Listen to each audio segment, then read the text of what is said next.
గత వైసీపీ ప్రభుత్వంలో ఎండియు వాహనాల ద్వారా రేషన్ పంపిణీలో లబ్దిదారులు తీవ్రంగా ఇబ్బందులు పడ్డారని మంత్రి వాసంశెట్టి సుభాష్ అన్నారు. కోనసీమ జిల్లా రామచంద్రాపురంలో ప్రభుత్వం చౌక ధరల దుకాణాలను పునఃప్రారంభించిన ఆయన లబ్దిదారులకు రేషన్ బియ్యం పంపిణీ చేశారు. రేషన్ బియ్యాన్ని కాకినాడ పోర్టుకు వైసీపీ ప్రభుత్వం అక్రమ రవాణా చేసిందన్నారు.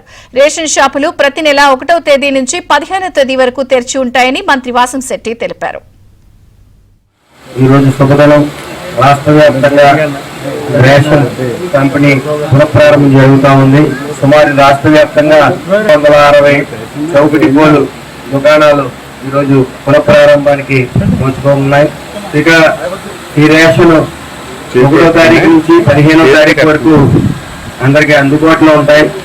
సుమారు 8 గంటల నుంచి 12 గంటల వరకు మధ్యాహ్నం, అలాగే మధ్యాహ్నం 4 గంటల నుంచి 8 గంటల వరకు కూడా ఈ చౌకటి గోలు ఓపెన్ చేసి ఉంటాయి. కాబట్టి వాటిని ఉపయోగించుకోవాల్సిన కోరుతున్నాము. ముఖ్యంగా గత ప్రభుత్వంలో ఈ రేషన్ వెహికల్స్ ఏవైతే పెట్టారో వాటి వల్ల ఒక్క చోటే ఎండలో కానీ ఒక ప్రదేశంలో కానీ నడి రోడ్డు మీద నిలబడి ఉండిపోవటం, అలాగే పర్టికులర్ టైం అనేది లేకపోవటం వల్ల మరి వినియోగదారులు ఇబ్బంది పడతా ఉన్నారని చెప్పి మరి దాన్ని లబ్ధిదారులకి మరి మళ్ళీ పునఃప్రారంభం చేయడం జరిగింది రేషన్ అనేది.